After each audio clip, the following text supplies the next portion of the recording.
നമസ്കാരം. ഞാൻ justice Thomas P Joseph, സ്വദേശം തെള്ളകം. ഞാൻ KE കോളേജിലെ പൂർവ്വ വിദ്യാർത്ഥിയാണ്. 1967-69 കാലത്ത് പ്രീ ഡിഗ്രി സെക്കൻഡ് ഗ്രൂപ്പിലും 69-72 കാലത്ത് ഇംഗ്ലീഷ് ലിറ്ററേച്ചറിനും ഞാൻ KE കോളേജിൽ പഠിച്ചു. ഡിഗ്രി നേടിയ ശേഷം ഞാൻ നിയമബിരുദം സമ്പാദിച്ച് കോട്ടയത്ത് അഡ്വക്കേറ്റായി പ്രാക്ടീസ് ചെയ്തു. 1992 ജില്ലാ സെഷൻ ജഡ്ജിയായി നേരിട്ട് നിയമനം കിട്ടി. പിന്നീട് കേരള ഹൈക്കോടതിയിൽ ജഡ്ജിയായി പ്രവർത്തിക്കാനുള്ള അവസരം എനിക്ക് ലഭിച്ചു. 2014 ജൂലൈ മാസത്തിൽ ഞാൻ വിരമിച്ചു.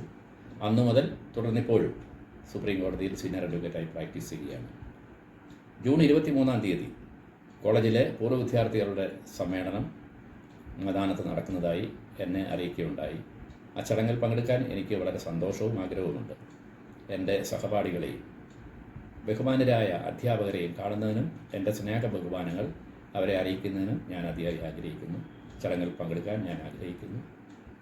ചടങ്ങിൽ പങ്കെടുക്കാൻ കഴിയുമെന്ന പ്രത്യാശയോടെ എൻ്റെ എല്ലാ മംഗളങ്ങളും ഞാൻ നേരുകയാണ്.